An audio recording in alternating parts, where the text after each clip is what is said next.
Hey, coucou les petits loups, j'espère que vous allez bien.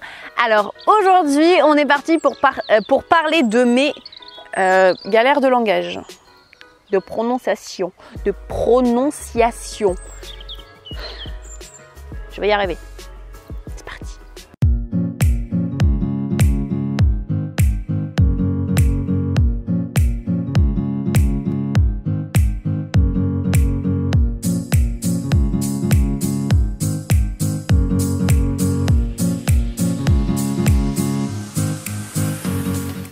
Coucou les petits loups, j'espère que vous allez bien.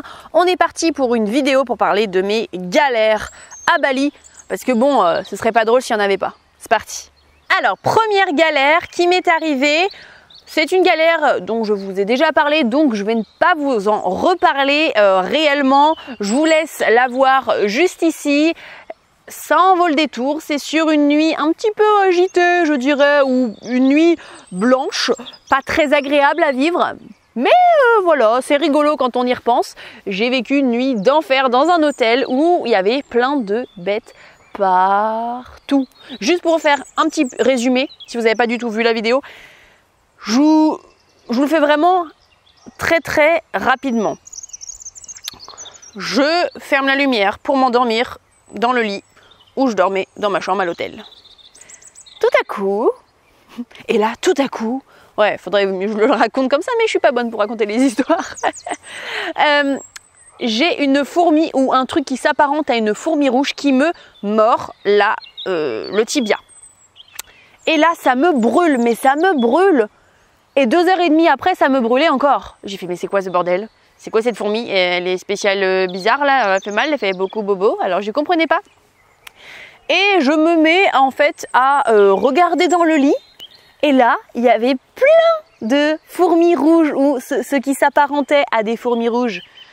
Donc j'ai commencé à me dire, oulala, il va peut-être falloir que je m'habille entièrement de la tête aux pieds parce que j'ai pas envie de me faire mordre toute la nuit. Donc je descends du lit, je commence à m'habiller de la tête aux pieds, je commence à même mettre mes chaussures et là, tout à coup, j'ai bien fait là, non? Et là, tout à coup, un énorme cafard me grimpe sur les pieds et repart par la porte. Donc moi, je hurle, voilà comme ça à peu près. Et je ressaute sur le lit où il y a les fourmis. Mais je m'assois en 2 secondes chrono et là, un gros 1000 pattes commence à venir sur mes jambes, sur mon bras, pouf, venir sur moi. Comment vous dire? Je commençais à péter un câble, voilà.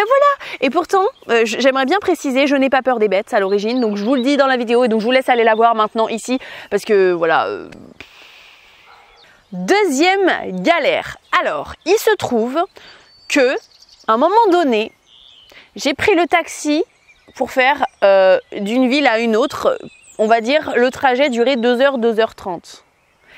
J'ai pris toutes mes affaires quand je suis sortie du taxi, j'ai payé le taxi et là je sors, normal, je demande, donc il m'emmène à l'hôtel, donc l'hôtel me montre la chambre, tout ça, je fais ma life, je continue, je regarde l'endroit où j'étais, je vous mettrai une petite photo, c'était vraiment très joli.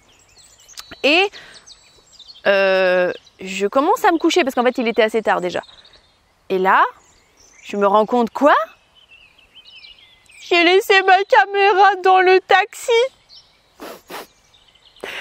J'ai pleuré toutes les larmes de mon corps.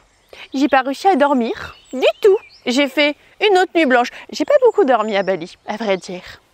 Donc, qu'est-ce que j'ai fait? J'ai tout de suite envoyé, parce que pour vous dire, le taxi qui m'avait emmené du point A au point B où j'ai oublié ma caméra, c'était le taxi que m'avait conseillé. Même je pense que c'était un taxi qui s'occupait de l'auberge de jeunesse où il faisait souvent les trajets pour ceux qui étaient dans l'auberge. Donc il se connaissait, c'était pas un taxi lambda que j'avais appelé moi-même. Donc je demande à l'auberge de jeunesse que je venais de quitter dans l'après-midi. Et je leur dis, écoutez, j'ai oublié ma caméra, elle ressemble à ça, je leur envoie une photo. Je leur dis, là je suis hyper embêtée parce que du coup, je sais pas comment la récupérer. Est-ce que votre chauffeur vous a dit que la caméra se trouvait dans son taxi ou pas? Et en fait, vu que je vous avouerai que j'étais très triste de l'avoir perdue. Pourquoi? Parce que déjà, j'avais pas pu retirer les vidéos et les mettre sur mon PC. Ça ne fonctionnait pas quand j'avais essayé. Donc clairement, si je ne l'avais pas retrouvé, parce que Je l'ai retrouvé, c'est pour ça que j'en parle avec le sourire. Et donc, à ce moment-là, je m'étais dit, en fait, si je la récupère pas, j'ai aucune image, je n'ai rien du tout, j'ai tout perdu. J'étais pas contente, j'étais très triste à vrai dire. Et puis je venais juste de me l'acheter pour partir à Bali, donc comment vous dire que l'investissement, c'était un petit peu un gros investissement pour rien, c'est-à-dire que c'est pas une caméra qui coûte 1 milliard d'euros, on est d'accord, c'est une petite caméra qui a dû me coûter, je sais plus le prix, bon 300 ou 400 euros, je sais plus. C'est une DJI Pocket Osmo là, je sais plus comment ça se dit. Et bien en fait, il se trouve que les personnes là-bas à Mondou qui sont juste voilà, la main sur le cœur, et dans ma tête je me dis mais ils sont tellement gentils que c'est pas comme nous parfois, tu vois, si toi tu fais ça en France, il se trouve qu'en général le taxi il va choper ta caméra, il va pas te la rendre. Mais là-bas, en fait j'envoie le message à l'hôtel et ils me disent ah ben avant même qu'on lise ton message, en fait le taxi nous a rendu ta caméra, nous a dit que tu l'avais oubliée et donc on l'a. J'étais juste trop contente, j'ai sauté dans tous les sens et j'ai sauté aussi surtout dans le premier taxi le lendemain pour aller la chercher parce que en fait le taxi m'a donné rendez-vous à Denpasar, donc encore très loin, enfin bon, bref, ça m'a fait des frais que j'aurais pas dû mettre dans un taxi, mais enfin franchement ça m'a coûté moins cher d'aller chercher ma caméra que le prix de la caméra elle-même. Donc, c'était une galère qui s'est bien finie puisque je l'ai récupérée et au final, j'ai pu discuter avec le taxi pendant un bon moment, celui qui m'a emmené. C'était très drôle, on a beaucoup parlé. Donc, c'était quand même un bon moment. Mais c'était quand même une grosse galère parce qu'au final, au départ, quand ça m'est arrivé, je faisais pas la maligne. Là, j'étais pas très bien, à vrai dire. Donc bon, ça c'était ma deuxième galère. Maintenant, vient la troisième galère. Troisième. Qu'est-ce qui s'est passé ? En fait, dans la ville que j'adore, d'ailleurs quasiment toutes mes galères c'est passé dans la ville que j'adore, non sauf la nuit d'hôtel, là moi j'étais très bien logée à Mondou, donc c'était pas une nuit horrible. Mais les deux autres galères du coup c'est à travers cette ville là, donc c'est rigolo et pourtant j'ai adoré. En fait, pour vous expliquer, je vais essayer de le faire le plus court pour pas que la vidéo dure 40 minutes. Mais en gros j'ai fait une longue randonnée de 6 heures. Pour donc aller voir des cascades, la jungle, tout ça. Enfin, j'ai vu énormément de choses. Et puis, quand j'ai terminé en fait ce que je voulais faire, je me suis dit, dans ma tête, je l'avais déjà d'avance en partant. Je me dis, si j'ai le temps, vu l'heure, j'irai voir les lacs, mais à pied. C'était très loin, hein. C'était, je sais plus, 8 km, 10 km, et on était en milieu d'après-midi ou en début d'après-midi, mais voilà, du coup, voilà, le matin, j'avais fait toute la jungle, les cascades, tout ça, puis l'après-midi, je me suis dit, bon, j'ai le temps, allez, on va le faire. Donc, après 6 heures de marche, je me retrouve au lac, voilà, que je voulais voir, que je n'ai pas vu, hein. Pourquoi je n'ai pas vu? Parce que c'était complètement brumeux, voilà, c'était de la brume, c'était des nuages, c'était parce qu'il faisait moche, tout simplement. Parce qu'en fait, le matin, il faisait très beau, comme souvent ce que j'ai vu à Bali pendant les saisons des pluies, enfin pendant les 2 semaines où j'étais là, c'était souvent ça. Tous les matins, il faisait hyper chaud, hyper beau. Et puis l'après-midi, soit tu avais la chance qu'il fasse aussi beau, soit tu n'avais pas la malchance, parce que même, enfin moi, c'est bon, je suis pas en sucre, hein, mais qu'il pleuvait et qu'il y avait des tempêtes assez fortes. De pluie, ça peut être de vent, d'orage, enfin bref. Et là c'était le cas, c'était vraiment la tempête pendant tout l'après-midi, j'étais sous l'eau, mais après il faisait chaud, donc c'est l'eau chaude, hein, c'est pas non plus, t'as pas froid, mais bon. Et donc, c'est quoi ma galère? C'est pas juste que j'ai pas vu le lac, ça c'est pas une galère, c'est pas grave. Puis comme on dit souvent, c'est le chemin qui est important et pas le but, c'est pas vraiment la finalité du chemin, c'est pas grave. Franchement moi j'étais même pas déçue à vrai dire, je me suis dit oh mince, mais pas plus que ça quoi. Et en dehors de ça, j'ai regardé mon téléphone, donc j'avais utilisé le GPS parce que dans la jungle je ne sais pas me repérer, puis je ne savais pas surtout où j'étais. Enfin voilà, j'étais dans une nouvelle île, voilà, je connais pas Bali. Donc j'ai utilisé mon GPS et je n'avais plus de batterie. J'avais 9% de batterie qui me restait, sachant que j'étais à 6 heures de marche de où j'allais, enfin où je dormais. Et pour couronner le tout, il devait être 17 heures, sachant que là-bas, il faisait nuit vers 18h, 18h30, mais franchement, pas plus. Hein. Enfin, pas, oui, voilà. Pas plus tard. Et je me suis dit, en fait, je vais pas pouvoir rentrer à pied. Parce que soit je vais me retrouver dans le noir, sans GPS, dans la jungle, toute seule, dans un endroit que je connais pas. Je me suis dit, peut-être c'est risqué là, non? Parce que je veux bien être aventurière, mais enfin, il y a aussi une intelligence de se dire, je vais peut-être pas mourir aujourd'hui. Voilà, j'ai pas trop envie. Donc, ce que j'ai fait, c'est que vu qu'il y avait personne et que j'étais dans le nord de Bali, donc à Mondok, et que là, il n'y a pas des taxis, il n'y a pas tout le monde qui vient te demander taxi, taxi, taxi. Non, non, non. Là, tu n'as personne. Personne. Personne. Personne. Vraiment personne. Donc, il s'avère qu'à l'endroit où je suis allée voir le lac, juste en face, en fait, il y avait une espèce, vous savez, d'épicerie d'appoint où les gens viennent soit manger un truc, soit s'acheter de l'eau, un paquet de chips, un truc comme ça.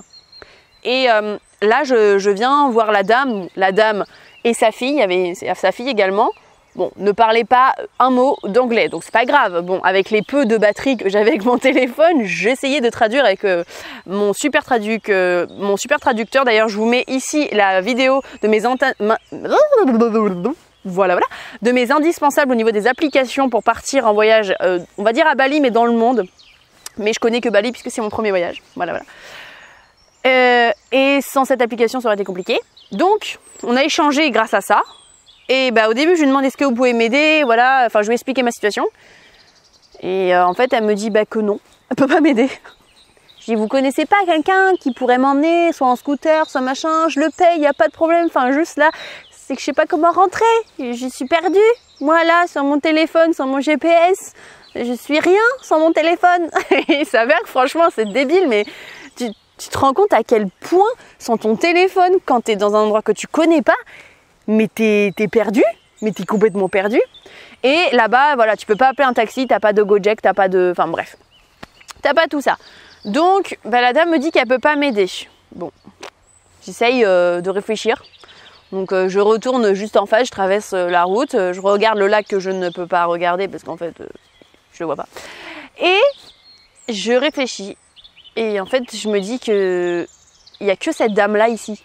Donc je me dis, mais il faut que je trouve un moyen avec cette dame, parce que même si elle me dit qu'elle ne peut pas m'aider, il faut que je trouve un autre moyen. Puis là, je me suis dit, tiens, si je demandais un chargeur de téléphone, elle a peut-être ça.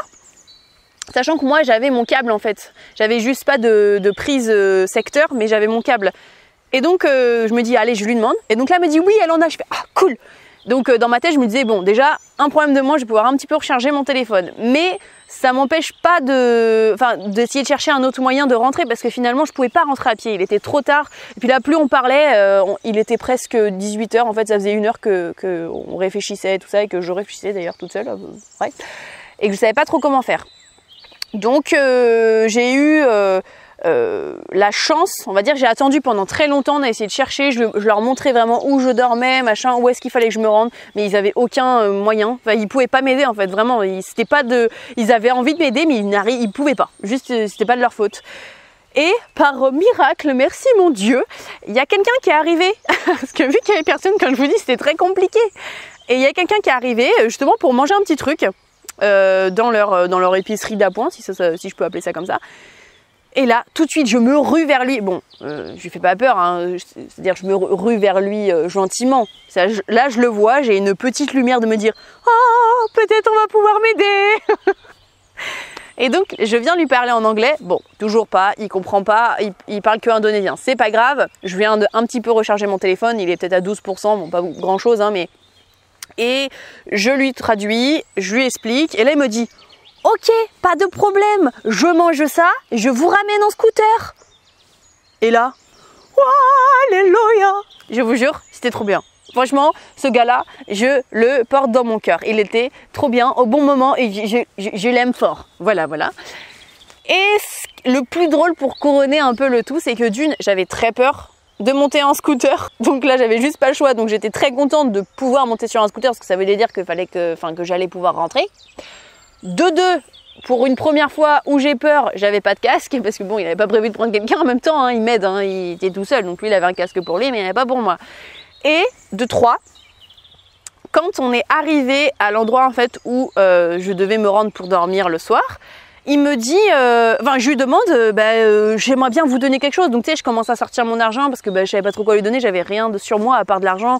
Donc je commence à vouloir le payer, tu vois, lui dire vraiment merci de tout cœur. Je sais pas comment vous remercier, enfin sans vous, voilà, vous êtes mon sauveur clairement. Voilà. Bon, je lui ai pas vraiment dit tout comme ça parce que c'était tout par traduction, c'était un peu compliqué, mais c'est ce que je ressentais moi.